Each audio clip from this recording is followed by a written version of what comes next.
Corona మహమ్మారిని సమర్థంగా ఎదుర్కొన్న ఘనత తమ ప్రభుత్వానికి దక్కిందని మెదక్ బీజేపీ ఎంపీ అభ్యర్థి రఘునందన్ రావు అన్నారు.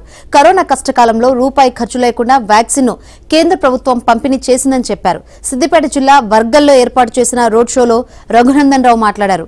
ప్రజల భూములు గుంజుకున్న ఘన చరిత్ర బీఆర్ఎస్ అభ్యర్థి వెంకట్రామిరెడ్డికి దక్కిందన్నారు. ఆయన కలెక్టర్ గా ఉన్నప్పుడు ఎకరాకు 12 లక్షలకు రైతుల నుంచి గుంజుకున్న కేసీఆర్ కోటికి అమ్ముకున్నారని ఆయన ధ్వజమెత్తారు.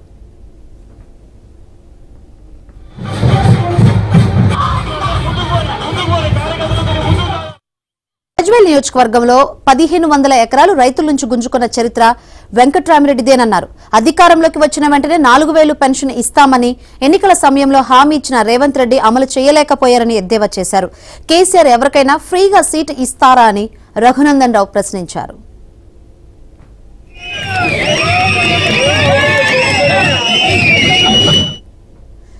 సీటు సంపాదించడానికి వెంకట్రామిరెడ్డి ఎన్ని సూటు కేసులు మోసారో అందరికీ తెలిసిందేనన్నారు. కవితను బతుకమ్మ ఆడమంటే ఢిల్లీలో సారా దుకాణం పెట్టి జైలు పాలైందన్నారు.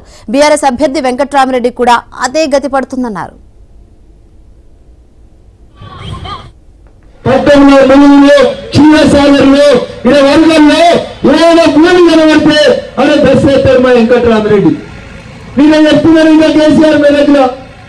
వెంకట్రామిరెడ్డి టికెట్ అడగలే, నేనేమో ఇచ్చిన. కేసీఆర్ ఎవరికైనా ఫ్రీగా ఇస్తారా? ఒక్కరికైనా ఫ్రీగా పనిచేస్తారా? ఎన్ని సూట్ కేసులు ఎత్తిండో ఈ వెంకట్రామిరెడ్డి. నేను చూస్తున్నానైతే కాలు మొక్కిండు. కాలు మొక్కితే ఫ్రీగా ఎమ్మెల్సీ వచ్చింది ఆయనకి.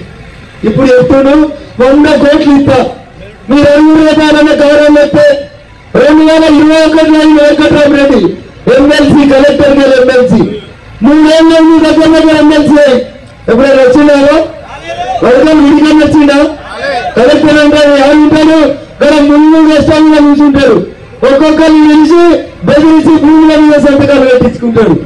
ఆడిపోతే మురళి ఉంటారు, ఈడికి వస్తే ఇంకొకరిని ఎవరిలో పెట్టుకున్నాడు, రామచంద్రారెడ్డిని ఎవరిలో పెట్టుకొని భూములన్నీ తమ సంతకాలు చేసుకుంటా ఉన్నాడు.